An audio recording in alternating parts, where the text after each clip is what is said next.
Episode 5 చెంగల్వ పూదండ.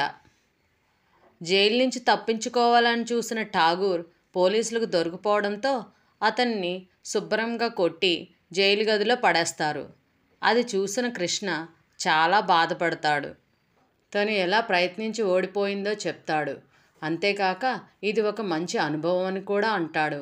ఒక్క తప్పు అనాలోచితంగా చేస్తే జరిగే పరిణామాల గురించి కృష్ణకి చెప్పగా అతను నిర్లిప్తంగా చూస్తూ తన జీవితం అలాగే ముగిసిపోయిందని చెప్పి బాధపడతాడు.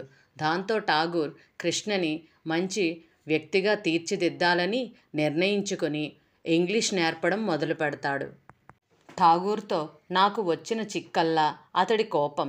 చిన్న తప్పు చేసినా అతడికి విపరీతమైన కోపం వచ్చేది. ఒకనాడు ఇంగ్లీష్లో ఏదో తప్పు వాక్యం చేసినందుకు చెంప మీద బలంగా కొట్టాడు. దాంతో వాచిపోయి 2 రోజులు తిండి తినలేక ఇబ్బంది పడ్డాను. ఇలాంటి సంఘటనే మరొకసారి 4⁶ ఎంత అని అడిగాడు. మనసులోనే లెక్కపెట్టసాగాను. నిమిషం గడిచింది. ఇంతసేపా అన్నాడు. లెక్క కట్టాలా అన్నాను విసుగ్గా. దానికింతసేపా అని అడుగుతున్నాను అన్నాడు గట్టిగా. అవును అన్నాను. అంతే. నా మెడ మీద అరచేతితో చరిచాడు విసురుగా. ముందుకి తూలిపడ్డాను. నెమ్మదిగా చేతుల మించి లేచి పిడికిలి బిగించి గెడ్డం అదిరిపోయేలా కొట్టాను. వెనక్కి వెళ్ళి గోడకు కొట్టుకుని జారాడు. క్షణంలో నా ఆవేశం దిగజారిపోయింది. గెడ్డం సవరించుకుని లేస్తూ ఉట్టి బలం ఉంటే సరికాదు బేటా, కొట్టడంలో మెలకువ ఉండాలి. రేపటి నుంచి 9 వరకు ఆ పాఠము చెప్తాను. టైం టేబుల్ రాసుకో అన్నాడు. అలా ఉండేది మా గురు శిష్యుల బంధం. ఒకరోజు రాళ్ళు కొడుతూ ఉండగా నాకు చిన్న మొక్కని చూపించాడు. ఇదిగో ఇలాంటి చెట్లు చాలా ప్రమాదకరమైనవి. వీటి ఆకుల రసం 2 గుక్కలు ఎవరితో అయినా తాగించావంటే ఎలా చచ్చిందో తెలియకుండా చస్తాడు అన్నాడు. నాకు లక్ష్మీనారాయణ జ్ఞాపకం వచ్చాడు. అతడలా చావడానికి వీల్లేదు. కుళ్ళి కుళ్ళి చావాలి. నేను ఆలోచనల్లో ఉండగానే ఠాగూర్ ఒక వెదురు బొంగును నాకిచ్చాడు. దీన్ని మనతో తీసుకుపోదాం అన్నాడు. ఎందుకు అన్నాను ఆశ్చర్యంగా. చెప్తానుగా అన్నాడు. ఆ తరువాత 2 రోజులకి ఎక్కడి నుంచి సంపాదించాడో ఒక సన్నని కర్ర, రబ్బరి ముక్కను సంపాదించాడు. పళ్లతో వెదురు బొంగుకి ఘాటు పెట్టి రబ్బరు బిగించాడు. నాకేమీ అర్థం కాలేదు. జేబులోంచి 4-5 చిన్న రాళ్లని తీసి ఒకటి బొంగులో వేశాడు. నా చేతిలో ఉన్న బొంగుని తీసుకొని పిడికిలి పైభాగాన అటు కొనదేలు పెట్టి కుడి చేతితో రబ్బర్ను సాగదీసి వదిలాడు. రాయి విసురుగా వెళ్ళి 10 అడుగుల దూరంలో ఉన్న నీటి కుండను పగలగొట్టింది. సాధించాం అని అరిచాడు. ఏం సాధించాం? నీళ్లకుండ బద్దలు కొట్టినందుకు తల వాచేటట్లు చివాట్లు తప్పవు మనకి అన్నాను ప్రవాహంగా కదులుతున్న నీటివైపు చూస్తూ. నా దగ్గరికి వచ్చి భుజం తడుతూ, పర్లేదు బేటా, ఇదే పిస్తల్ షూటింగ్. ఏ స్కూల్లోనూ నేర్చుకోవాలంటే నీకు 500-600 ఖర్చు అవుతుంది అన్నాడు. అలా నా చదువులో కొత్త అభ్యాసం మొదలైంది. ఈ గురి చూసి కొట్టడం వస్తే చాలు, 100 కాదు 1000 గజాల దూరంలో ఉన్నా కొట్టగలవు అని ప్రోత్సహించేవాడు. నెమ్మదిగా గురి కుదరడం ప్రారంభమయ్యింది. రబ్బర్లో బలం లేక రాయి విసురుగా వెళ్ళేది కాదు. గురికి కింద తగిలేది ఒకసారి. బుల్లెట్ కూడా అంతే బేటా. దూరంగా ఉన్న టార్గెట్ని కొట్టాలంటే గాలివాలికి వెళ్ళిపోతూ ఉంటుంది. గాలి ఎంత వేగంగా వెళ్తుందో చూసుకోవాలి. దూరాన్ని అంచనా వేయాలి. రెండింటినీ బేరీజ్ చేసుకుని దాన్ని బట్టి గురి చూసుకోవాలి అని పాఠం చెప్పేవాడు. ఈ పాఠం బాగానే ఉండేది కానీ రాత్రి 8 నుంచి 9 వరకు చెప్పే పాఠమే నా ప్రాణాలు తీసేది. అరచేతిని కత్తిగా మార్చి కొట్టడం, వేళ్ల ఎముకలు గట్టిపడడం కోసం పిడికిళ్ళు బిగించి రాతితో గోడలకేసి గుద్దడం, ఎదుటివాడి దెబ్బల్ని చురుకుగా కాచుకోవటం, వీటితో నా ఒళ్ళు హోనమైపోయేది. ఒక్కోసారి ఎందుకొచ్చిన బాధ ఇదంతా అనే నిస్పృహ కలిగేది.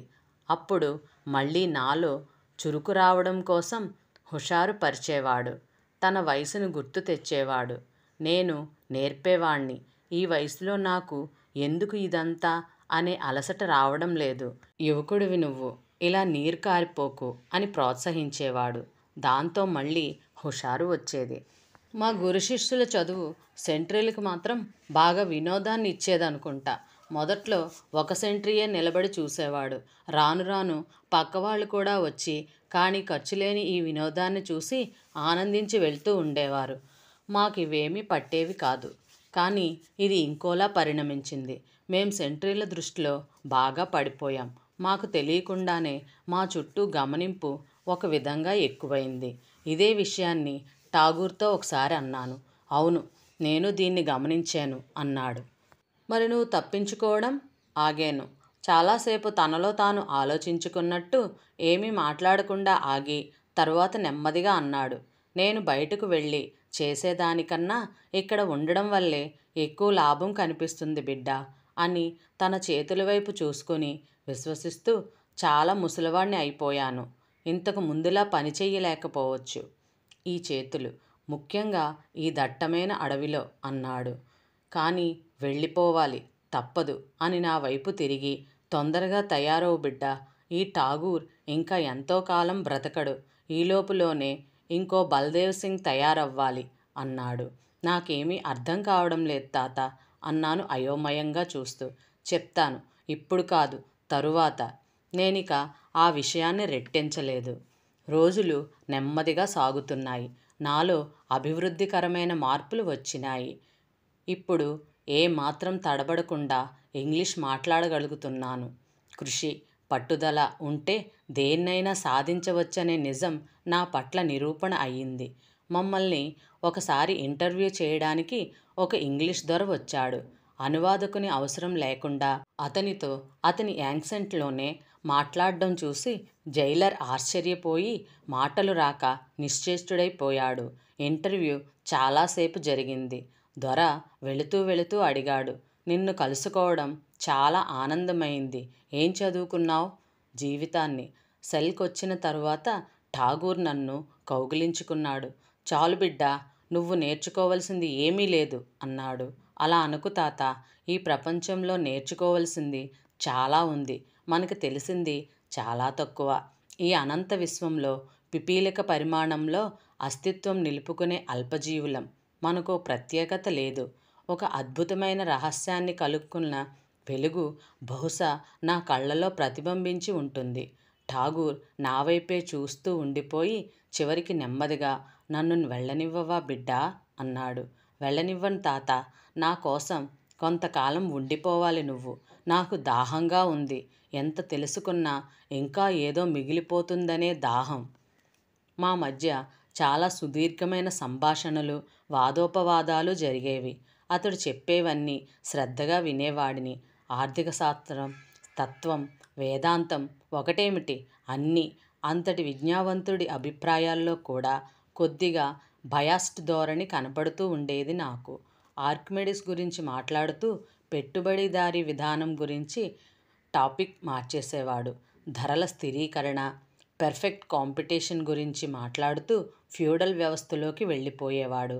అది గమనించి నవ్వుతూ, నువ్వు పాఠం చెప్పటం లేదు తాత, నీ అభిప్రాయాన్ని నా మీద రుద్దడానికి ప్రయత్నం చేస్తున్నావు అనేవాడిని.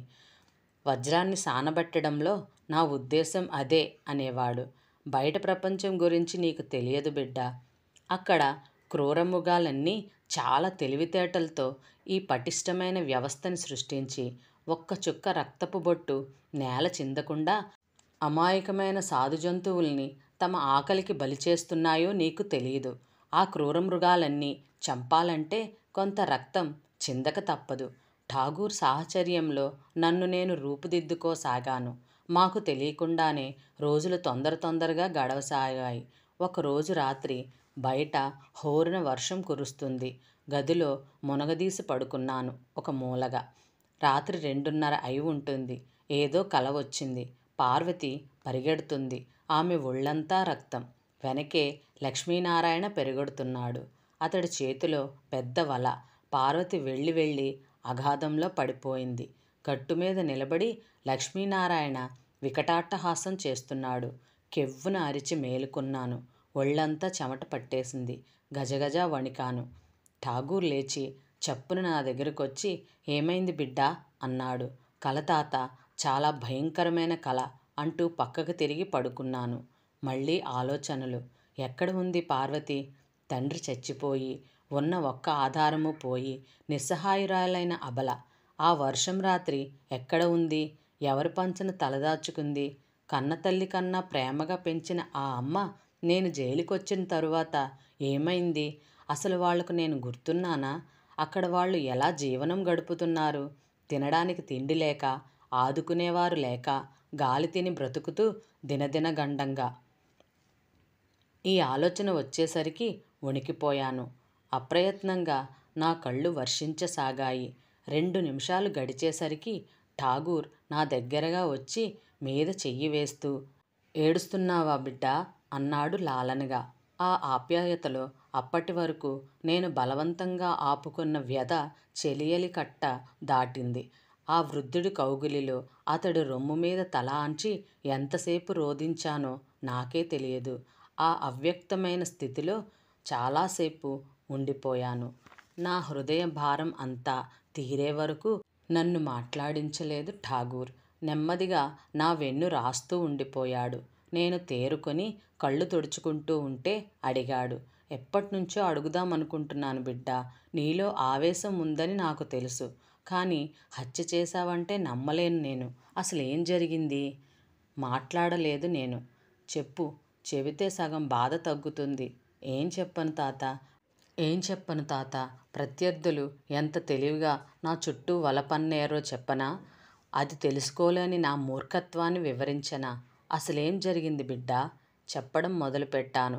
నేను పొదల్లో దొరకడం, పల్లెలో అందరి తలలో నాలుకగా పెరగడం, పార్వతితో ప్రేమ అన్నీ చెప్పి చివరికి ఆ రోజు నా జీవితాన్ని ఈ విషాదకరమైన మలుపులోకి తిప్పిన ఆ దురదృష్టకరమైన రోజు ఏం జరిగిందో చెప్పసాగాను. అబ్బా, నేనేమైనా నీలా మగవాణ్ణి అనుకున్నావా? ఇక పరిగెత్తలేను బాబు అంది పార్వతి ఆయాసపడుతూ. అదేమిటి, నాకన్నా హుషారుగా పరిగెత్తేదానివి? చింత చెట్టు మొదట్లో కూర్చుంటూ అన్నాను. ఇక కుదరదు. ఎందుకో? చెప్పేయమంటావా? నవ్వింది. అర్థం కాలేదు. చెప్పు అడిగాను ఆమె వైపు చూసి. చాలాసేపు ఆలోచించి ఎలా చెప్పను అంది. ఏముంది, ఒక్కసారి మొదలుపెట్టు. మాటలు అవంతట అవే వస్తాయి. ఛీ, నీకు అసలు ఏమీ తెలీదు. అవును, ఇంకేం తెలీదు? తెలిసిందంతా పెళ్ళి కాకుండానే నీకు చెప్పేశానుగా. పార్వతి చెక్కిళ్ళు సిగ్గుతో బాగా ఎర్రబడ్డాయి. పైట కొంగు వేలుకు చుట్టుకుంటూ మా నాన్నని నువ్వు తొందరగా కలుసుకోవాలి అంది. ప్రతిరోజు కలుసుకుంటున్నాగా. ఈసారి అలా కాదు, కాబోయే అల్లుడి హోదాలో. తొందరేం వచ్చింది? మరి తొందర కాకపోతే ఆయన్ని తాతని చేసి అప్పుడు కలుసుకుంటావా ఏమిటి? అప్పుడు నేను లేచి ఆనందంగా పెట్టిన కేక కొండల్లోనూ లోయల్లోనూ ప్రతిధ్వనించింది. చేతుల మధ్య ఆమెను ఎత్తుకుని గిర్రును తిప్పాను. పెదవుల మీద, బుగ్గల మీద ముద్దులు పెట్టుకున్నాను. పార్వతి, దీనికి బదులుగా నీకు నేనేం ఇవ్వగలను? ఆనందమైన విషయం చెప్పావు. నీకేం కావాలి పార్వతి? మనం తొందరగా పెళ్లి చేసుకోవడం. అది చాలా చిన్న కోరిక. నవ్వాను. నాకెవ్వరూ లేరు. మీ నాన్నకి నేను అల్లురుగా రావడం అభ్యంతరం లేదు. అయినా ఆ 3 ముళ్ళు పడితే అంది. స్త్రీ ఎంత చిత్రమైంది. మొన్నటి వరకు నాతో అల్లరిగా తిరిగిన అమ్మాయి ఇప్పుడు గాంభీర్యతను సంతరించుకుంటుంది. కొండల్లోనూ కోనల్లోనూ దూకుడుగా పారే సెలయేరు చిన్న మలుపుతో జీవనదై ఒడిదుడుకుల్ని, గాంభీర్యాన్ని తనతో నింపుకుంటుంది. ఈరోజే చెప్తాను, సరేనా అన్నాడు. కానీ ఈ పెళ్ళి నాకు బహుమతి, నీకు కాదు. నీకింకేదన్నా ఇవ్వాలి. ఏం ఇవ్వను అని చప్పున మెడలో లాకెట్ తీసి ఆమె మెడలో వేశాను. నాకంటూ ఏదైనా ఉంది అంటే ఇదొక్కటే. పార్వతి, నన్ను కన్న తల్లిదండ్రులు నాకిచ్చింది ఇదొక్కటే. తీసుకో అన్నాను. అది చాలా విలువైన హారం అని ఊర్లో అందరూ అనుకునేవారు. నవ్వింది. నాకు ఒకందుకు ఆనందంగా ఉంది. ఇన్నాళ్ళు ఈ గొలుసు ఉంటే ఏ రాజో వచ్చి నిన్ను కొడుకుగా గుర్తించి తీసుకెళ్ళిపోతాడేమోనని భయంగా ఉండేది. ఇంక ఉన్న ఆ ఒక్క గుర్తు నాకిచ్చేశావుగా. నవ్వి ఊరుకున్నాను. ఇద్దరం పల్లెవైపు నడక సాగించాం. నడుస్తూ ఉంటే పొద్దున్న లక్ష్మీనారాయణ మా ఇంటికి వచ్చాడు అంది. మొహం చిట్లించి ఎందుకు అని అడిగాను. తెలీదు అని ఏదో ఆగి చెప్పబోయి, బహుశా నా గురించి హెచ్చరించి ఉంటాడు.